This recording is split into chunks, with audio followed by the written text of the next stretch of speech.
Olá, pessoal, como vocês estão? Aqui, professor Leandro Forel, e hoje com a professora Viviane Maurenti, da Unidade São Luís Gonzaga, e professora do Programa de Pós-Graduação em Educação da UERGS.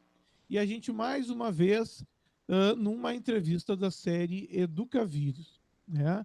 Dia de hoje, então, a gente reservou para conversar com uma colega minha de formação inicial, professora em Educação Física, e que está conosco na UERGS já há um bom tempo e que compartilha comigo, principalmente, vários interesses temáticos de pesquisa. Então, queria saudar a professora Viviane Maurenti nesse dia de hoje e gostaria já de fazer uma provocação no sentido de tentar compreender. Professora Viviane, quando a ciência entrou na sua vida?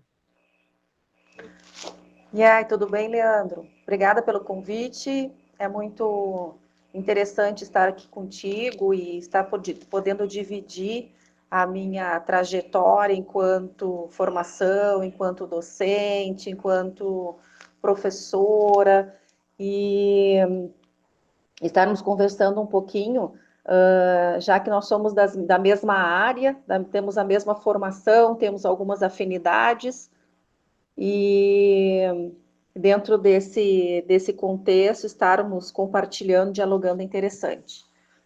Bem, a ciência entrou na minha vida mesmo a partir do momento em que eu decidi qual a minha área de formação, qual o curso que eu gostaria de fazer, e ela entrou muito cedo, assim, na minha vida acadêmica.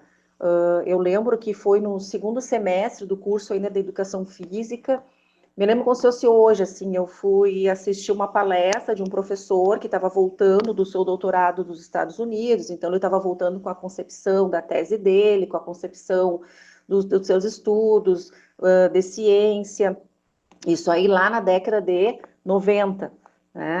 E aí ele começou a contar um pouquinho da sua trajetória no seu doutorado e das suas pesquisas, como que foi. E aí eu comecei a me encontrar enquanto num curso de licenciatura generalista, né? Não era somente, a gente não era somente formado para licenciatura e sim também bacharelado, a gente poderia atuar também fora da escola, da educação formal. E aquilo ali me encantou, com a fala dele, com as questões, as preocupações que ele tinha com o processo de ensino-aprendizagem, com a sua preocupação com o ensino da educação física na escola, não aquele ensino totalmente metódico, não aquele ensino totalmente pragmático, totalmente positivista. E aí me chamou muito a atenção, me encantei com a fala dele, e aí que eu sei, eu acho e eu acredito que nada bate na porta da gente, a gente tem que correr atrás. E aí passou na outra semana, após a palestra dele, que foi num centro de eventos, eu fui procurá-lo. E na universidade, fui me apresentar e fui dar os parabéns para a fala e que eu estava iniciando o curso e que a fala dele me motivou a pensar o processo de ensino-aprendizagem dentro da minha caminhada enquanto aluna da escola básica, porque eu tinha uma visão de ser aluna da escola básica, tinha uma visão de ser atleta da escola, ser atleta e jogar estadual e jogar jogos escolares, mas eu tinha uma preocupação muito grande com o processo de ensino, como que acontecia o ensino-aprendizagem dentro da nossa área da educação física, que não fosse somente para poucos, que todos tivessem a possibilidade, que todos tivessem condições de aprender, sem ter o melhor, o pior, sem ter aquele que consegue fazer melhor do que aquele que não consegue fazer tão bem, não tem tanta habilidade, não tem tanta coordenação. E aí, então, a partir daí, eu comecei a estudar mais, ele começou a me orientar a leituras, E aí eu comecei a fazer as minhas pesquisas de iniciação científica, que são as mesmas pesquisas de iniciação científica que a gente tem aqui dentro da nossa universidade.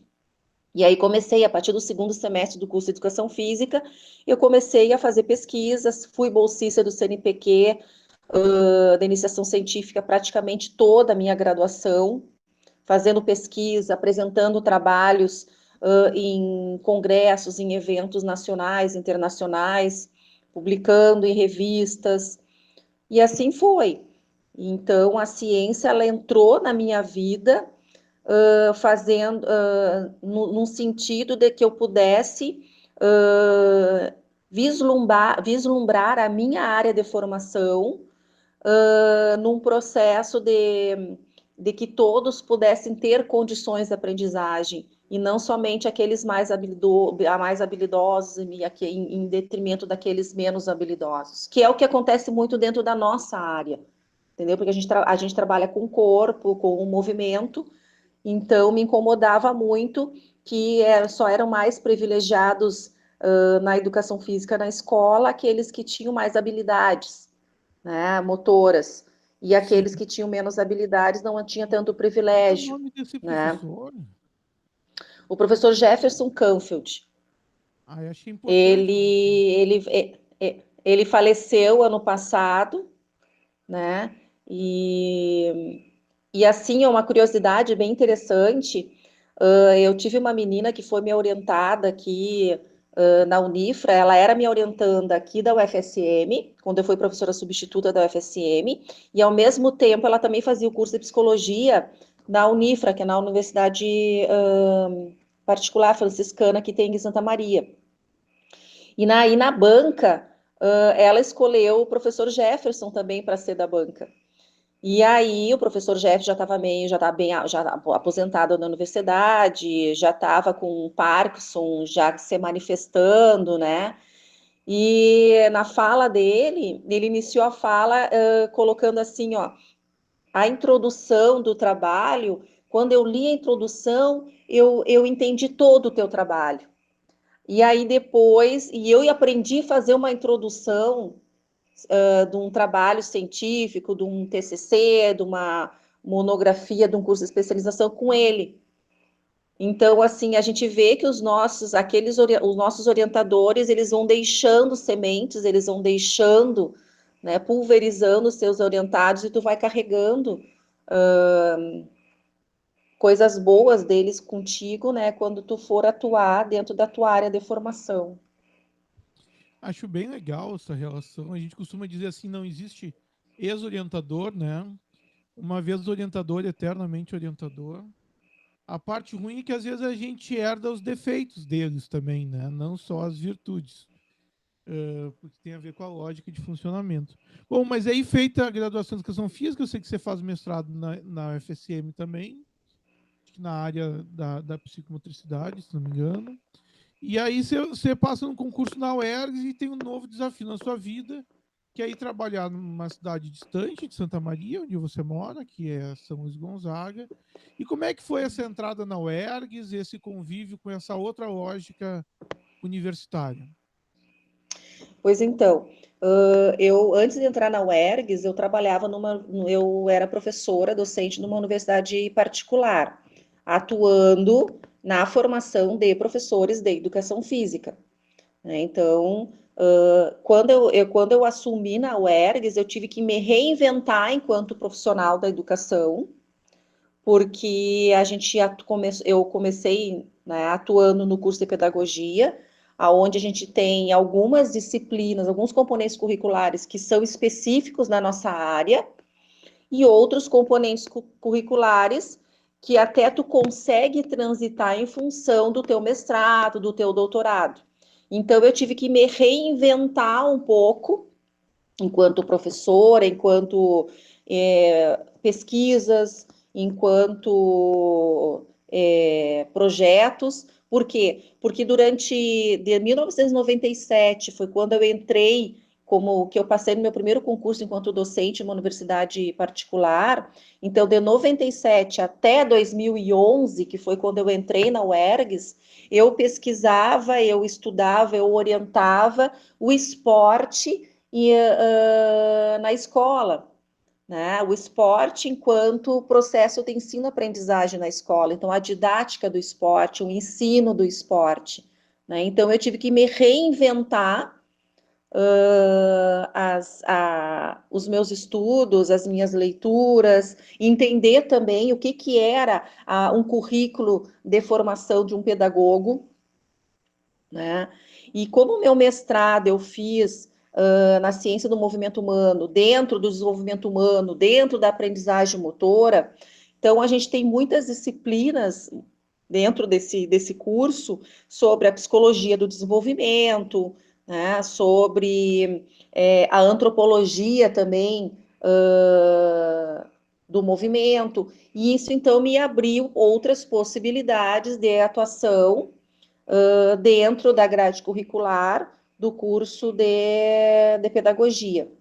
Mas eu digo que não foi fácil, assim, ó, os 2 primeiros anos foi bem complicado, foi difícil, foi assim, ó, uma reinvenção bem complexa, foi um reencontrar, né, de outra forma de poder estar ajudando e contribuindo num curso de formação de professores, sem pecar aquilo que realmente é o objetivo da formação de um pedagogo, entender, né, a atuação do pedagogo na escola, compreender o que é educação infantil realmente, o que são os anos iniciais, né? Então, foi um processo bem difícil, assim, mas ao mesmo tempo gratificante, porque te dá a possibilidade de conhecer outras formações, outro currículo,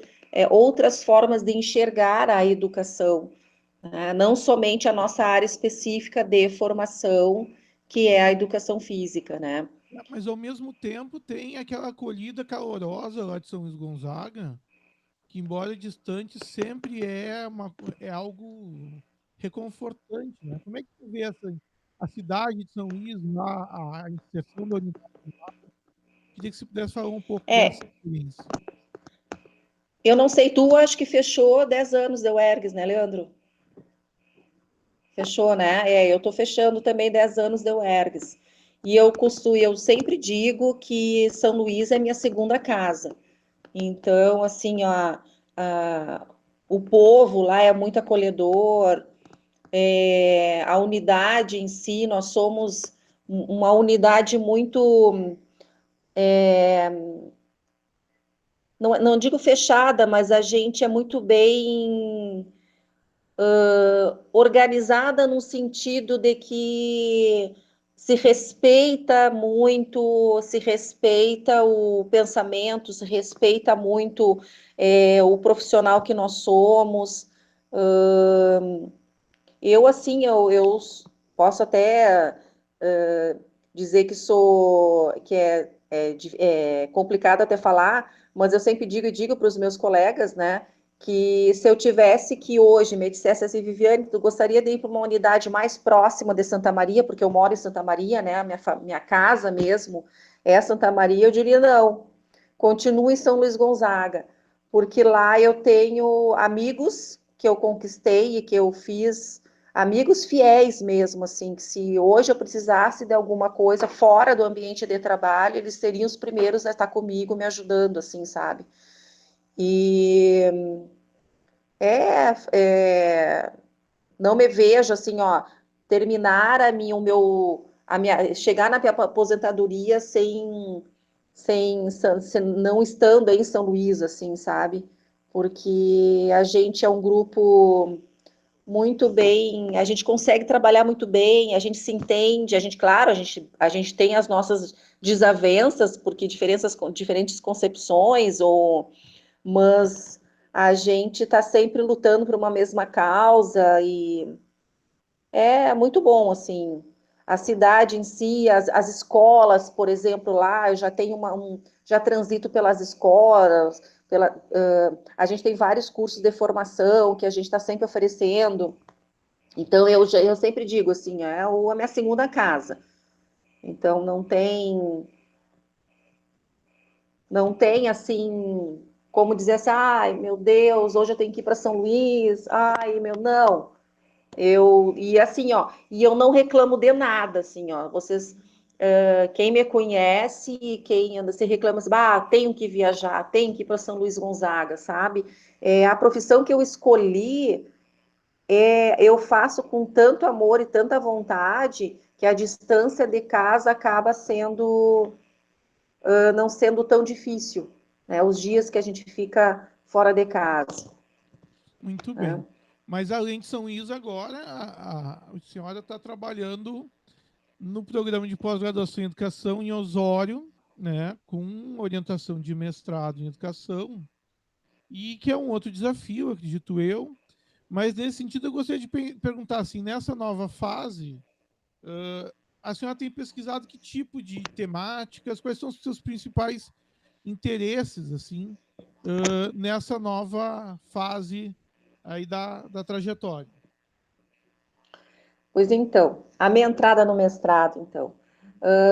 Quando saiu, sem ser o último edital que eu entrei, o anterior, o Leandro, eu estava trabalhando na reitoria, então, com a professora Arisa, que era reitora na gestão anterior a essa do professor Leonardo, e o Leandro me enxergou e disse assim, Vênia, o edital está aberto, vamos fazer. E ainda tinham, acho que tinha mais um ano ainda de gestão. Aí eu digo assim, ai, fiquei assim louca para fazer, né? Mas aí pensei, eu digo assim, ó, mas assim, ó, na reitoria, trabalhando nessa intensidade que a gente fica com as questões administrativas, principalmente a pró-reitoria de ensino, que é bem complexo, né? Essa pró-reitoria. Aí eu digo assim, não é o momento. Aí mandei uma mensagem para o Leandro, né? Digo, Leandro, e será que eu acho que não é o momento ainda, não vou conseguir dar conta, me dedicar mesmo ao programa. Aí tá, aí passou. Aí quando passou o edital, eu fiquei pensando, meu Deus, a gente tem que ter aquele ditado, a gente nunca pode deixar os bois passar e não agarrar, né? Ou deixar a janelinha aberta e não acenar. Mas aí depois, no finalzinho ali da gestão da professora Arisa, abriu o edital de novo. Aí eu digo assim, bom, agora é a hora de eu me inscrever, porque aí está terminando a gestão, vou voltar para São Luís Gonzaga, para minhas atividades docentes, e aí eu posso me dedicar, então, ao mestrado. E aí foi que eu entrei, e aí estou junto com o grupo dos professores do mestrado, na linha 1, junto com o Leandro, com a professora Rochelle, com a Rita, com a professora Elisete, que é a nossa colaboradora da URGS. E aí, então, a gente está construindo, principalmente eu estou construindo junto, a partir do meu doutorado, né, uma, um interesse, né, os interesses de pesquisa, porque eu fiz o meu doutorado, é importante colocar aqui, que eu fiz meu doutorado na URGS, no programa de Educação em Ciência, Química da Vida e Saúde, na linha de pesquisa de formação de professores, tá? E numa primeira disciplina que eu fiz o doutorado, e era sobre o conhecimento científico, a epistemologia, a evolução da epistemologia dentro da ciência. E aí eu estudei ali vários epistemólogos da ciência dentro do início da ciência, desde o século XVI até os dias de hoje. E ali eu me encontrei, me apaixonei, me encontrei, me identifiquei com Bachelard e vi possibilidades de trazer o Bachelard para a educação, para a formação de professores, numa perspectiva do que ele chama de obstáculos epistemológicos, fazendo uma transposição desses obstáculos epistemológicos no processo de ensino-aprendizagem na escola. Porque todo o processo de ensino-aprendizagem existem rupturas do conhecimento inicial para o conhecimento a ser aprendido. E dentro dessas rupturas, a gente tem obstáculos. A criança tem obstáculos, o jovem tem obstáculos, e até mesmo no ensino superior, dentro do conhecimento inicial que tu entra no ensino superior, a partir do momento que tu vai progredindo dentro do curso da tua formação, tu vai tendo rupturas e, ao mesmo tempo, tu vai ultrapassando obstáculos epistemológicos. Mas aí eu pensei, tá, ok, bacharel, vamos levar para a área da educação ele, porque assim, ó, todos os livros que ele escreveu, ele nunca falou sobre a educação, sobre a escola. Tem assim, ó, fragmentos no livro do Espírito do Conhecimento Científico dele e do Acendimento da Vela, que ele traz a questão da escola, mas são assim fragmentos. E aí, dentro desses fragmentos, a gente traz. Mas esses fragmentos, eles têm muita coerência nesses fragmentos. Porque ele sempre diz assim: eu nunca fui, eu nunca pensei em ser um professor, um educador. Eu sou um epistemólogo da ciência. Eu preciso trazer a ciência para contextualizá-la no momento que a gente está vivendo. E aí, então, pensando dentro dessa lógica que ele traz, e dentro da pedagogia, e dentro da minha própria indignação, digamos assim, com a minha formação mesmo na área da educação física, que eu tinha um pensamento totalmente didático de ensino, um ensino para todos, um ensino que pudesse atingir todos, e a gente via que isso, por exemplo, na minha formação, no meu curso que eu fiz, a gente ia para as aulas de esporte para fazer repetições de movimento, e isso não me interessava, e eu tive assim, ó, eu tive sérios conflitos com isso, porque assim, então quer dizer que para mim ser uma boa professora de voleibol, de basquetebol, de handebol, eu tenho que ser uma ótima jogadora? Na minha concepção, para mim ser uma boa professora de educação física, eu tenho que saber ensinar, eu tenho que saber passar o conhecimento, né? E nessa questão do ensinar, nessa questão do saber, dos saberes docentes, eu fui me aproximando também de Paulo Freire. E aí eu comecei a me aproximar bastante de Paulo Freire a partir do momento que eu entro no curso de pedagogia para atuar quanto docente na unidade de São Luís Gonzaga, tá? E aí, então, eu digo assim, bom, eu me apaixonei por bacharel dentro do meu doutorado, mas eu preciso levá-lo para dentro de uma discussão acadêmica e da área da educação. Então, e aí eu pensei, vou tentar trazer o bacharel para fazer um diálogo com Paulo Freire. Porque Paulo Freire, no livro da Pedagogia da Conscientização, que foi a pedagogia da conscientização foi uma tese que ele orientou, e aí a orientanda dele, então, eles construíram esse livro, elaboraram esse livro, Pedagogia da Conscientização. E dentro desse livro da Pedagogia da Conscientização, ele traz Bachelard, ele traz Boaventura de Souza Santos, para discutir a ciência, para discutir o conhecimento científico numa perspectiva educacional. E aí eu pensei, então é o momento então de dialogar, fazer com que Bachelard e Paulo Freire dialoguem. Então eu comecei a pensar esse diálogo deles num curso de formação de professores lá em São Luís Gonzaga. Então foi assim que eu comecei a me introduzir, eu adentrei nesse universo da epistemologia, do conhecimento mais profundamente, porque numa formação na minha formação de licenciada em Educação Física, o que a gente tem é a epistemologia da nossa área de formação. A gente não tem a epistemologia do conhecimento científico das áreas de conhecimento, né? E aí foi que eu entrei. Então, assim, o que eu trago como interesse de pesquisa? A formação de professores, numa perspectiva da epistemologia, então trazendo alguns epistemólogos, aí a gente trago Bachelard, trago também Fleck, que é um epistemólogo também muito atual, e que só se pesquisa na área, só se tem bastante pesquisas na área da física, da química, da biologia, e eu acredito muito que Fleck e que Bachelard, a gente possa levar muito do que eles discutem enquanto ciência, enquanto conhecimento científico, para a área da educação no geral, não somente nas áreas duras.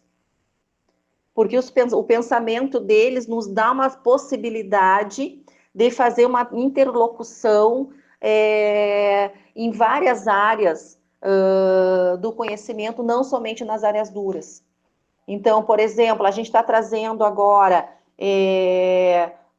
Fleck como sendo uma proposta metodológica, a gente está trazendo a questão da ciência e do conhecimento científico para discutir na área da formação de professores, então, e trazendo muito forte, então, Paulo Freire, trazendo bastante forte Paulo Freire, a sua proposta teórica e pedagógica, principalmente o momento que a gente vive e que ele sempre traz, que nada se copia, a gente só tem que tentar visualizar e fazer a leitura do momento que a gente vive para tentar contextualizá-lo dentro da perspectiva educacional que a gente está. Né? Então, dentro dessa linha, assim, a gente está... Estou construindo, né? Na verdade, eu estou construindo essa linha de atuação, porque é muito novo, assim, e conversando com outros colegas de outras universidades também, para trazer dentro dessa perspectiva, né, da ciência, do conhecimento científico, uma perspectiva educacional, Acho que né, e falar com os professores também em relação a isso. chama atenção na sua Sim? fala a quantidade de vezes que a palavra paixão vem à tona, né? E não se faz pesquisa sem paixão, né? Longe da ideia de neutralidade da ciência, aqui a gente está querendo dizer paixão sobre o objeto, né? E eu gostaria que você pudesse falar um pouco de algo que eu percebo que te apaixona, que é a importância de um olhar científico para a realidade que a gente vive e o quanto que esse discurso científico, em uma certa medida, tem sido depreciado nos meios do senso comum, né? Acho que é importante a gente reafirmar a importância do conhecimento científico como não como verdade, né? Porque a própria ciência vai se reinventando as suas verdades, mas o conhecimento científico enquanto princípio de atuação profissional. Nós, enquanto professores dentro de uma universidade, né, nós temos que cada vez mais afirmar e levar essa fala, essa afirmação que na área da educação, principalmente na área da educação, a ciência, ela pode dar vozes a um local, a uma comunidade, dar vozes a um interesse dentro de uma região, dentro de um município, dentro do... E isso aí é fortalecer a área da educação, mesmo, e eu sou muito esperançosa em relação a isso, sou muito positiva em relação a todos esses acontecimentos e a toda essa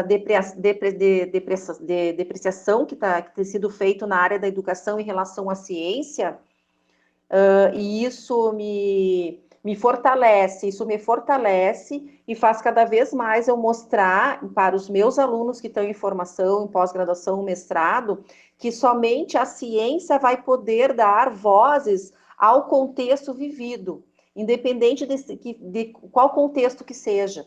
É só a ciência, é só a pesquisa que vai dar voz aos acontecimentos em loco, que pode ser dentro de uma escola, que pode ser dentro de uma sala de aula, que pode ser dentro de um município, dentro de um estado, dentro do Brasil, dentro do mundo. E principalmente na nossa área da educação. E a gente tem que fazer uma força redobrada na nossa área da educação para afirmar isso aí. Então, assim, ó, é somente a pesquisa, é somente a ciência que vai fortalecer o momento vivido, o momento atual de cada local de interesse de pesquisa.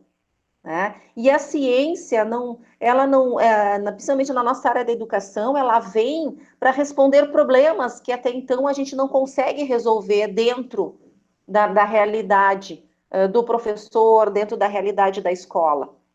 A ciência, ela vem para isso, dar vozes e melhorar a prática, né? Tanto formal, tanto do ensino formal quanto não formal.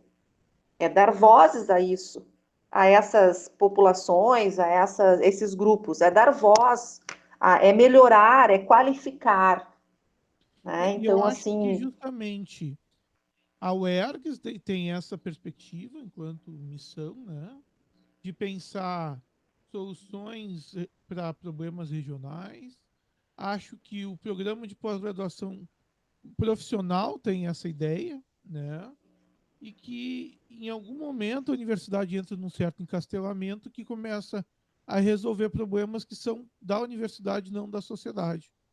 Então, eu acho que nesse sentido, muito significativa a fala para a gente poder pensar que ciência é essa que a gente está fazendo, qual é a responsabilidade que nós temos com quem paga nosso salário.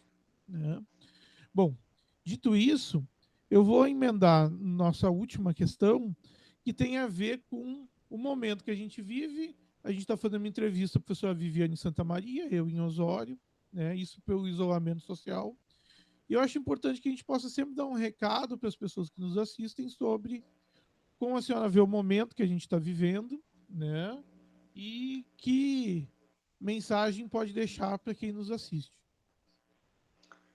pois então, esse é um momento que a gente nunca esperou que fôssemos passar, que fôssemos viver, né, esse momento de estar junto em casa e ao mesmo tempo afastados, digamos, corpo, né, de olho no olho, digamos assim, de um abraço da família, dos colegas, mas ao mesmo tempo está sendo uma aprendizagem. Porque, por exemplo, eu sou uma professora que nunca trabalhei, por exemplo, dando aulas no computador, virtualmente, né? Sempre aulas presenciais. Então, isso está sendo um desafio para mim, enquanto professora, construir me reinventar dentro dessa nova lógica que a gente está vivendo. Né? Tu sabe, Leandro, que a gente está tendo muitas reuniões, né, de unidade, reuniões de colegiado, reuniões de campus, e eu nunca vi como agora a assiduidade de todos os colegas. Não tem todas as reuniões virtuais, todos estão presentes. Então é um lado positivo, porque nós na UERGS a gente assume tanta coisa para fazer que às vezes a gente não dá conta, né, de algumas coisas. E esse afastamento agora, estar em casa, a gente está podendo fazer tanta coisa que até então a gente não conseguia fazer, né? Claro, é difícil. Tem semanas, por exemplo, que tem um dia da semana, 2 dias da semana que eu tô chateada, ai, que eu não quero fazer nada, sabe? Que a gente fica aborrecida. Mas não adianta. A gente vai ter que passar e esse momento é um momento mundial, é um momento de todos, é um momento que a gente pode refletir também tudo que a gente já fez e o que a gente pode construir de novo dentro da nossa área, dentro da onde a gente está atuando.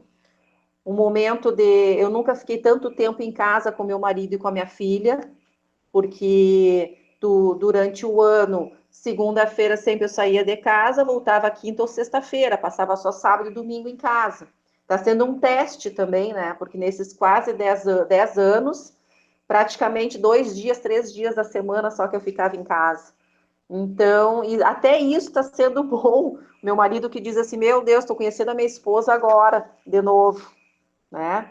Porque, imagina, mais na estrada viajando do que em casa. A minha filha praticamente, ela cresceu enquanto agora vai fazer 17 anos, mas mais a presença do pai junto com ela do que propriamente a minha, né? Todos os dias, né? Então tá sendo bom por esse lado, em termos de família, né? Porque a gente está mais junto, está mais em casa, nós os três juntos, né? Mas ao mesmo tempo nos faz pensar, e Paulo Freire traz isso também, o que ser, nosso ser mais, né? O que seremos passando esse momento que a gente está vivendo? O que seremos, como seremos a partir do momento que a nossa vida voltar ao normal, né? Dentro de uma normalidade. E é que todos nós, enquanto família, enquanto profissionais, vamos ter que encontrar esse nosso ser mais. Então, como será esse nosso ser mais pós esse momento que a gente está vivendo? E que poderia ser uma questão de pesquisa, porque é incerto, a gente não sabe dar resposta para isso. A gente só vai conseguir dar resposta no momento que a gente começar a voltarmos à nossa vida normal. Né? Então, a busca desse ser mais. Eu acho que essa é uma situação que é provocativa, né? Essa própria ideia de normal, né? Uma outra normalidade, enfim. Por exemplo, a gente tem visto em outros países que já voltaram, já saíram do isolamento, que os hábitos de consumo mudaram radicalmente, mesmo não existindo restrições legais, né? E essas modificações, elas, ao mesmo tempo que nos distanciam, nos aproximam, né? Acho que essa é a importância da gente entender que existem espaços de aproximação. Bom, eu queria agradecer a professora Viviane imensamente. Acho que foi um momento bem importante para o canal, para mim e para quem está assistindo. E a gente segue nas nossas parcerias sempre, né? Agradeço pela colaboração e pela alegria da gente poder estar junto nesse momento. Não, eu que agradeço, então, né, Leandro, podendo estar conversando e dizer que a gente nunca pode deixar a esperança de que a gente possa melhorar e que a gente possa construir um mundo melhor, caminhos melhor, né? Então, tudo que acontece tem na vida, no mundo, tem um objetivo. E, e esse objetivo, a gente está na busca desse objetivo, na busca da construção, né, dar respostas a esses objetivos, e isso a gente só vai conseguir dar respostas a partir do momento que a gente tentar voltar dentro de uma normalidade, e acredito que a gente vai voltar dentro de uma normalidade mais humanos, não tão individualistas, pensando mais no outro, pensando um pouquinho mais em trabalhar no coletivo, pensando mais no coletivo. Então, assim, deixo uma mensagem para vocês que nunca percam a esperança, pensem que sempre existe possibilidade, sempre existe formas da gente conseguir, da gente melhorar e da gente construir. Basta a gente ter vontade, basta a gente ter colegas que nos apoiem e que estejam junto conosco. a família também, que é importante dentro desse processo. E muito obrigada, né, Leandro? Foi muito bom, assim, conversar, resgatar um pouquinho também da minha formação, de momentos, assim, porque na formação a gente tem momentos que a gente nunca esquece e que a gente leva para sempre junto conosco, né? Eu que agradeço. Pessoal, a gente fica por aqui. Voltamos agora sempre uma vez por semana, né? Essa semana, na quinta-feira. E estamos tentando manter essa regularidade de um vídeo por semana. No início a gente começou com muitos vídeos, depois a gente perdeu um pouco o fôlego, e agora a gente se deu conta que é mais importante ter um passo constante do que simplesmente você fazer muita coisa e não conseguir dar conta, tá bem? Agradeço, professor Viviane, foi muito boa a entrevista, muito obrigado. Beijo, beijo para todos.